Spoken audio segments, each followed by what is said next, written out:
So, after covering two theories that seemingly no one has talked about, I'm going right into a topic that almost everybody has talked about.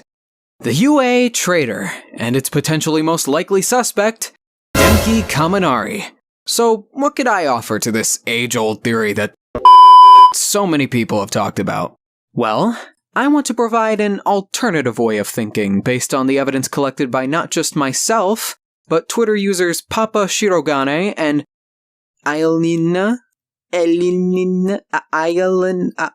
I'm so sorry. So shoutouts to them for making me rethink this whole scenario. We're going to go bit by bit on why Kaminari would be the perfect traitor character for My Hero Academia. Now, looking at all the members of Class 1A, certain characters get more screen time and development than others. So I'm going to categorize them into a couple of groups.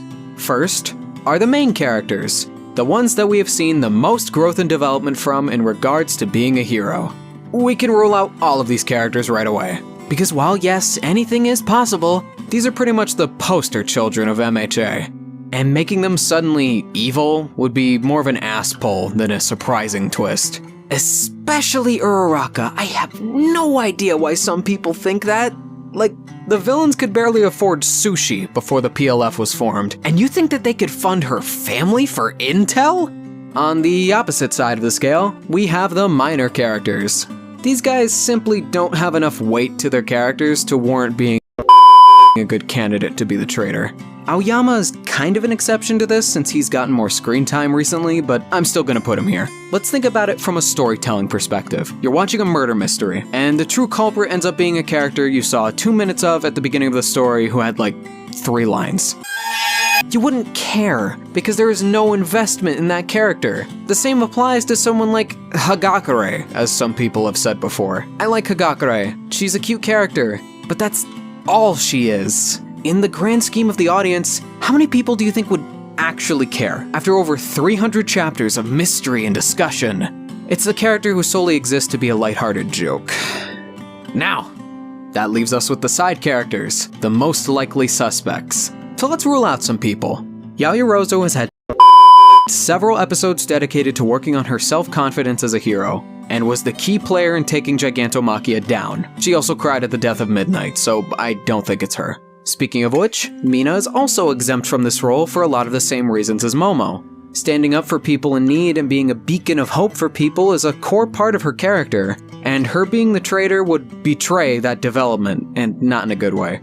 It would feel more like regression than progression, if you get what I'm saying. Tokoyami saved Hawk's life after he trained him, Suyu has consistently been a team player, Jiro had an entire musical number about her being a hero people can rely on, and frankly, Mideta is too much of a joke character to the point where if it was him, I don't think a single person would be happy. That only leaves us with Kaminari, the perfect sweet spot between a character we've seen enough of to have an emotional attachment to, while also being someone we don't know much about, aside from the small scene here and there. Going into the manga side of the story here, specifically regarding the origin of Toga, we learn that the quirk you are born with will influence your personality. Toga's blood-sucking quirk made her naturally attracted to the concept of blood. Shigaraki had a growing itch to destroy, even as a little kid, regardless if it was subconscious at first. You get the point. So, how does this relate to Kaminari? Well, instead of going with the traditional path of a traitor character and having them reveal themselves as a liar with the whole "haha, I fooled you all along" thing, I think there could be a much cooler way of going about it that could explain everything. So what's Kaminari's quirk? It's electricity, and electricity has a positive and a negative charge that attract towards each other to work in tandem. So what if they took this concept and implemented it into Kaminari's mental state, having a positive and a negative side? In other words, a split personality. The perfect setup for a traitor character. Someone who acts on both sides of the moral scale and at the same time can believably play both of their roles to a T because they themselves get lost in it. For my Attack on Titan fans that may be watching, If you think of this in the context of that character, everything I say after this point will make a lot of sense. This, in my opinion, would be the best way to pull off a traitor character, because Kaminari wouldn't just suddenly hate everyone and become evil.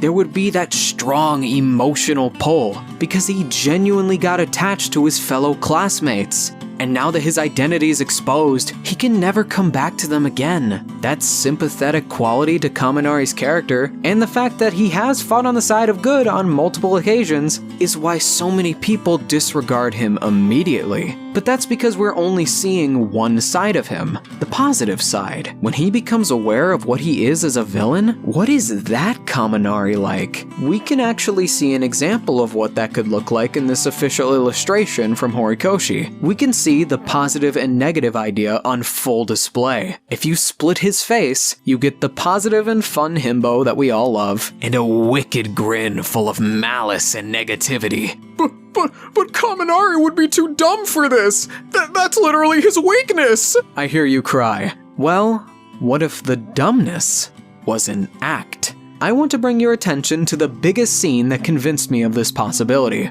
In Chapter 16, we learn the fundamentals of Kaminari's quirk. If he exceeds his limit, which at this point in the story is 1.3 million volts, his brain will fry, and he will go into his dum-dum mode. Skip ahead to Chapter 29, and we see Kaminari pull off this same move again in the cavalry battle, even specifying it is the same 1.3 million volts. He uses the move, and he's fine.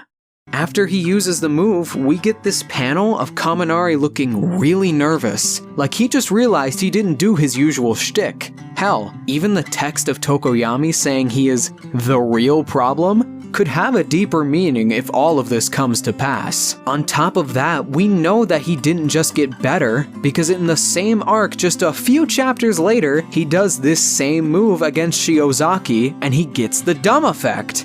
Now, people can point out that, oh, but look here, he gets the effect gradually over time in the cavalry battle. Every single other time we have seen this weakness, Horikoshi draws Kaminari with the same distinct Saitama-looking face. And also every time it's happened, it's been instantaneous. Considering he used this attack on over 10 people, he shouldn't even be able to speak, let alone act this way. This, to me, looks like he slipped up. And this would be the perfect time to do it as well, because in the context of the scene, nobody would be paying attention to Kaminari amidst the chaos, because everyone, including the audience, is focused on the battle itself, rather than anyone in particular. Considering this is so early on in the story, it would make sense that a hint towards the traitor would be placed in this time frame. Speaking of which, the whole reason this traitor theory was started was due to two incidents in the manga related to the League of Villains. The first was the attack on the USJ, where Kirogiri and Shigaraki received intel that All Might and the students of Class 1A would be going to the USJ on that day. The reason that the heroes couldn't contact anyone was because someone was blocking communication with an electric quirk, and Momo and Jiro, who fought with Kaminari by the way, assumed that it was the villain they were fighting with, because why would they assume their friend if there was someone right in front of them? In fact, looking at the conversation as a whole, Kaminari was super weird during the entire thing. I think this is his split personality on full display, but Jiro just chalked it up to him being an idiot. Let's review this scene in the idea that he's trying to deceive people. We start with him being scared of the villains and wondering, oh, what are they doing here? Playing it up to keep his cover. When Jiro asks him to take them out with his quirk, he hesitates. And he does give them a legitimate reason why he can't control his quirk. I don't think he's lying about that. But then he switches the conversation entirely and starts talking about how his receiver is jammed, which if we apply our context, is a total lie. But after Jiro forces him into the fight, which I'm sure he wasn't expecting, his attitude changes on a dime. Suddenly he's super confident in his ability and is telling them that he's got it covered, switching to his hero persona. He even goes back on his word and says that he's super strong and he had nothing to worry about. Normally, this scene could be played for goofs, but with this context of him switching between two roles, I think it recontextualizes everything. Another tiny thing that feels super weird to me is how Kaminari asks for a weapon under his breath. This isn't a fan translation either. This is the official Viz Media translation, and he wants a weapon fully knowing what his quirk can do? Seems odd to me. Now, could I be looking way too deep into this? Totally. But hey, that's what theories are about, right? Moving on, we have the second instance of the League receiving intel of a classified location. The Vanguard Action Squad's attack during the Forest Training Arc. We don't have many indications of how they found out about this either. All they say is that our shadowy orchestrator has planned everything, which we can assume is All for One. I'll get back to him later, but for now, I'm going to point out another small detail. So, just before the attack happens, we get 2 panels of the students sleeping, one for the boys, one for the girls. We see in the bottom panel that the empty sleeping bag is occupied by Hõkai due to the floating blanket and her shadow. But on the boys' side, someone has climbed out of bed, just as the League arrives. How very intriguing. These are the characters that we don't see sleeping, but I already discussed why I don't think it's anyone other than Kaminari. Especially out of this lot. He's the only one that could have contacted the League using his quirk without getting caught, because he would just have to get out of hearing range to contact them. Someone like Kirishima would have to walk right up to them, which we see isn't the case in the shot of the Vanguard. Now, the only contradiction to this is that the League has put Kaminari in danger multiple times. Like, Compress nearly killed him with a f***ing boulder. They did not give 2 shits what happened to that kid. This proposes an interesting question of where Kaminari's allegiance lies. I feel like Kaminari isn't working for the League of Villains, but rather under All for One. We've seen how many contingency plans that man has, and we know he doesn't tell the League everything. So going off my last point of the Vanguard's plan being orchestrated by All for One, perhaps Kaminari is acting as an anonymous client, providing information for All for One to pass on to the League. But why wouldn't All for One tell the League? Wouldn't he want to avoid Kaminari from getting killed? I think for the sake of Kaminari's cover, and to make sure the League doesn't screw up, he's keeping the League in the dark, and being aware of Kaminari's split personality, he knows he'll just fall in line to make himself in the dark, if that makes sense. All for One is a very charismatic man. He knows how to sweeten the deal to get people on his side. We've seen him lead an entire society before. So that just begs the question, what is Kaminari's goal? Now, this is only a one-off line, but it still stuck out to me enough to mention. It gives me a pretty good idea of what kind of villain Kaminari would be.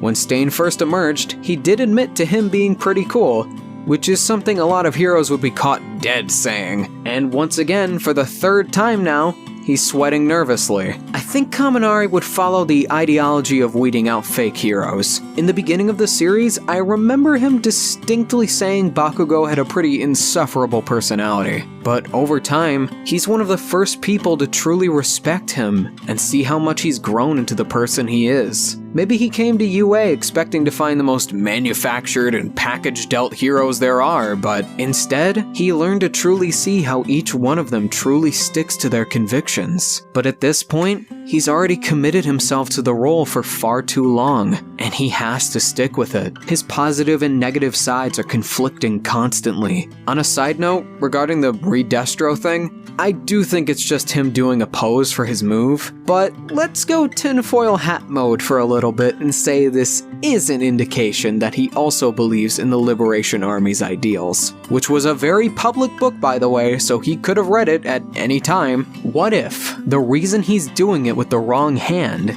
is because that's his split personality conflicting with his true thoughts?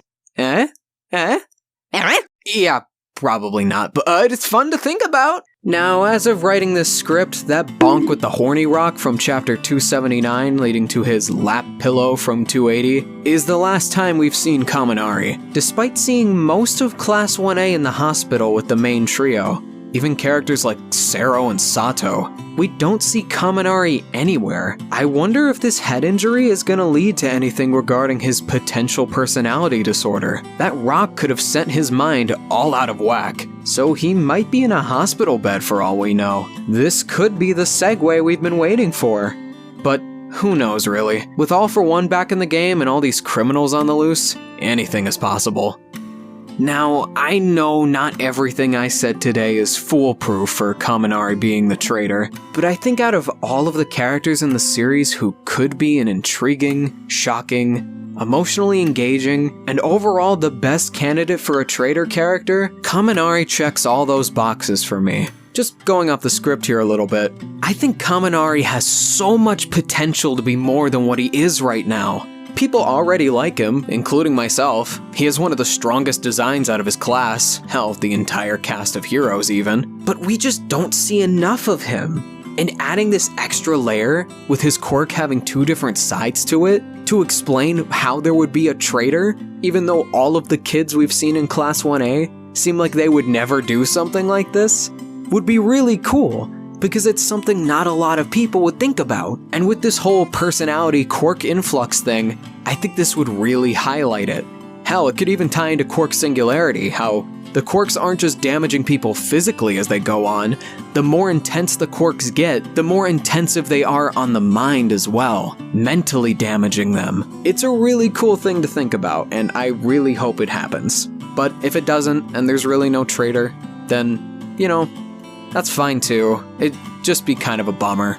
But I think out of all the candidates, I'll say it again, I'll die on this hill if I have to, Kaminari would be awesome as the traitor. Anyway,